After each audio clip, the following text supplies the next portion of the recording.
अस्सलाम वालेकुम dear viewers. आज का हमारा टॉपिक है एनिमल लाइक प्रोटिस्टा में, यानी जो प्रोटोजोन है उसको हम डिस्कस करने जा रहे हैं। और उसमें एनिमल लाइक प्रोटिस्टा में आज का हमारा टॉपिक है सीलिएट्स के हवाले से।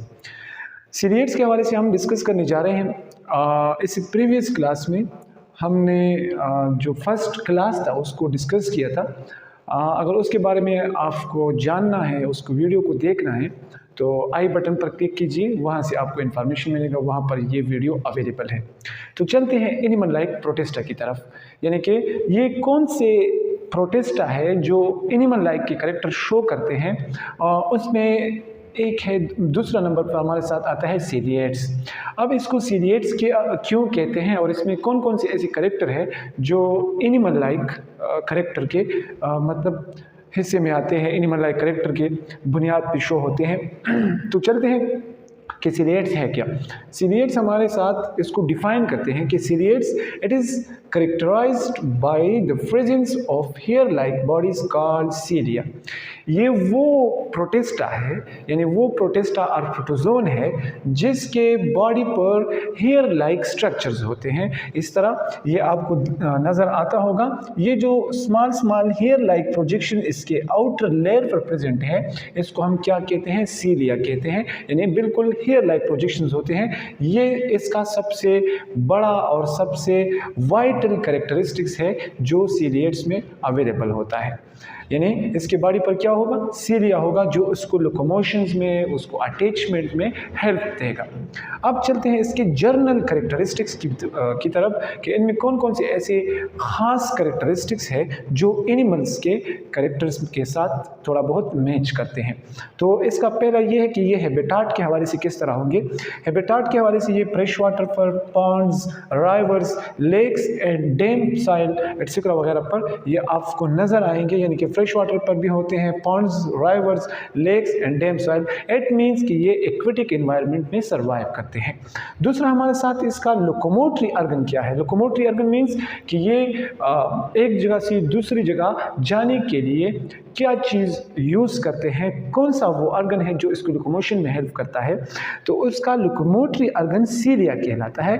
हेयर लाइक प्रोजेक्शन है, जैसे कि मैंने स्टार्ट में आपको कहा कि ये हमारे साथ क्या है, हेयर लाइक प्रोजेक्शन है जो इसके बिल्कुल आउटर लेयर पर प्रेजेंट होते हैं।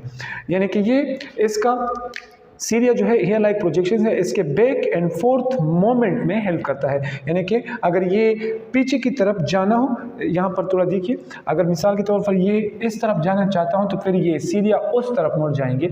अगर ये इस तरफ आएंगे तो फिर सीलिया बैक साइड पर डाइवर्ट होंगे। तो ये इसका लोकोमोटरी ऑर्गन है सीलिया, जो इसको बैक एंड फोर्थ मोमेंट में हेल्प करते हैं। फिर उसकी न्यूट्रिशन की तरफ आते हैं कि मतलब फूड इनटेक के हवाले से कैसे हैं। ये हमारे साथ हेटरोट्रॉपिक है, बिल्कुल एनिमल लाइक कैरेक्टर है। हेटरोट्रॉपिक मीन्स जो अपना खुराक खुद तैयार नहीं कर सकते। मिसाल के तौर पर कुछ इनमें से हैं प्री लिविंग, यानी कि वो आज़ादाना घूमते फिरते हैं, अपने लिए खुराक हासिल करते हैं। इसका एग्जांपल है फिरामेशियम। फिरामेशियम एक फ्री लिविंग प्रोटोजोन है या सीलिएट्स है जो फ्रीली अवेलेबल होते हैं। और दूसरा हमारे साथ है पैरासाइट्स, यानी फूड इनटेक के हवाले से या तो ये फ्री लिविंग होंगे, जिसका एग्जाम्पल हमने फिरामेशियम के हवाले से दिया।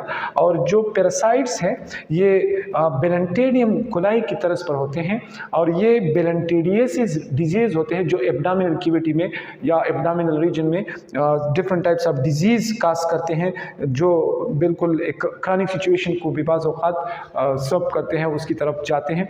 तो ये इसका मोड्स ऑफ न्यूट्रिशन के हवाले से इसका कैरेक्टर्स है। अब चलते हैं इसकी रिप्रोडक्शंस के हवाले से कि ये रिप्रोडक्शन किस तरह करते हैं। रिप्रोडक्शन के हवाले से ये दो तरह के हैं, एसेक्सुअल और सेक्सुअल रिप्रोडक्शन। सेक्सुअल रिप्रोडक्शन ये ट्रांसवर्स पिजन्स की मदद से करते हैं। ट्रांसवर्स पिजन क्या है? ट्रांसवर्स पिजन ये है कि जब इसकी बॉडी वर्टिकली नहीं बल्कि ये ट्रांसवर्स साइड से डिवाइड हो जाए, मतलब इसका जो न्यूक्लियस है ये सेंटर पॉइंट से इस तरह बिल्कुल डिवाइड हो जाए, इसको हम कहते हैं ट्रांसवर्स। और कंजुगेशन क्या है? सेक्सुअल रिप्रोडक्शन कंजुगेशन ये है कि जब दो फिरामेशियम या दो प्रोटोजोन एक दूसरे के साथ अटैच होते हैं तो वो अपना डीएनए जो है एक से दूसरी तक ट्रांसफ़र करते हैं और उसमें हेरिडिटी मटेरियल होते हैं जो अपने न्यू नस्ल को, न्यू जनरेशन्स को बढ़ाने के लिए यूज़ करते हैं। 5 नंबर जो इसका बेसिक करेक्टर है वो है कंट्रैक्टाइल वेक्यूल। कंट्रैक्टाइल वेक्यूल एक स्पेसिफिक ऑर्गन है इसमें जो ऑस्मो रेगुलेशंस के तौर पर यूज़ होता है। ऑस्मो रेगुलेशन है क्या? ऑस्मो रेगुलेशन एक वाटर की जो बैलेंसिंग है उसके लिए यूज़ होता है, मतलब for control of water balance.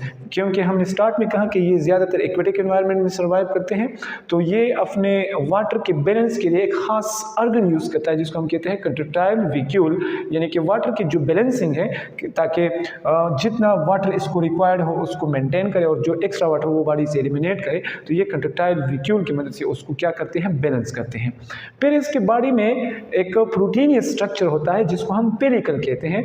ये लेयर ऑफ प्रोटीन है जो प्रेजेंट बिलो सेल मेम्ब्रेन, यानी कि सेल मेम्ब्रेन है उसके बिलो प्रेजेंट होता है, सेल वॉल से बिल्कुल नीचे सेल मेम्ब्रेन में, which give definite shape to some protozoan. ये एक प्रोटीनियस स्ट्रक्चर है, ये आपको यहाँ पर नज़र आता होगा, बिल्कुल इसके साथ अटैच होगा ये लेयर जिसको हम क्या कहते हैं? पेलिकल। ये पेलिकल एक प्रोटीनियस स्ट्रक्चर है जो प्रोटीन से बना होता है और सम प्रोटोजोन को एक डेफिनेट शेप देता है, उसका स्ट्रक्चर मेंटेन करता है। बाक़ औक़ात उसका स्ट्रक्चर मेंटेन करने में भी, यानी एक चेंजेबल स्ट्रक्चर है, एक चेंजेबल प्रोटीन है जो बाज़ औक़ात उसका शेप चेंज करने में भी हेल्प करता है। तो ये सीलिएट्स हैं जो प्रोटोजोन्स की कैटेगरी में आते हैं, यानी कि एनिमल लाइक प्रोटिस्ट्स हैं। इसकी जो बेसिक कैरेक्टरिस्टिक्स हैं मैंने उसको डिटेल से 1 बाय 1 डिस्कस किए। अब इसका जो डायग्रामेटिक स्ट्रक्चर है पेरिमीशियम को, उसको थोड़ा बहुत डिस्कस करते हैं। ये जो आपको नज़र आ रहा है ये स्ट्रक्चर, ये पेरिमीशियम है जो फ्री लिविंग एक प्रोटोजोन्स है। ये जो आपको हेयर लाइक प्रोजेक्शन इसके बॉडी पर नज़र आ रहे हैं ये वाले, ये इसके सीलिया है, यानी प्रोजेक्टिंग हेयर लाइक स्ट्रक्चर है जो इसके लोकोमोशंस में हेल्प करते हैं। फिर इसके बिलो एक फेलिकल होता है जो आपको मैंने यहाँ पर एक्सप्लेन किया। फिर आपको ये एक इनवर्ड या बिल्कुल एक इनवर्डेड स्ट्रक्चर आपको नज़र आता होगा, ये इसका साइटोस्टोम कहलाता है, यानी माउथ है जो इसकी फूड इनटेक करने में हेल्प करता है। फिर इसके बाद एक और इनवर्डेड स्ट्रक्चर है जिसको हम साइटोफेग या साइटोफाइक भी कहते हैं, जो इस एनिस कहलाता है, जो वेस्ट मटेरियल है इसकी मदद से बाहर निकालते हैं इसको। फिर इसके बाद इसमें आपको ये कंट्रैक्टाइल वेक्यूल नज़र आते होंगे, 2 या 4 इस तरह की कंट्रैक्टाइल वेक्यूल है जो इसके वाटर बैलेंसिंग के लिए यूज़ होते हैं, ऑस्मो रेगुलेटरी। ये आपने एमसीक्यूज़ के लिए याद रखना है क्योंकि बाज़ औक़ात ये आता है कि जो सीलिएट्स है उसमें वाटर बैलेंसिंग के लिए कौन सा पार्ट यूज़ होता है, तो वो हमारे साथ है कंट्रैक्टाइल वेक्यूल। फिर उसके बाद हमारे साथ इसमें 2 डीएनए होते हैं, एक लार्ज साइज़ का डीएनए होता है, एक स्मॉल साइज़ का न्यूक्लियस, इसमें 2 न्यूक्लियस होते हैं, एक लार्ज साइज़ का और दूसरा हमारे साथ छोटे साइज़ का। जो लार्ज साइज़ का न्यूक्लियस है या न्यूक्लियस है उसको कहते हैं मैक्रोन्यूक्लियस, और जो स्मॉल साइज़ है उसको हम कहते हैं माइक्रोन्यूक्लियस।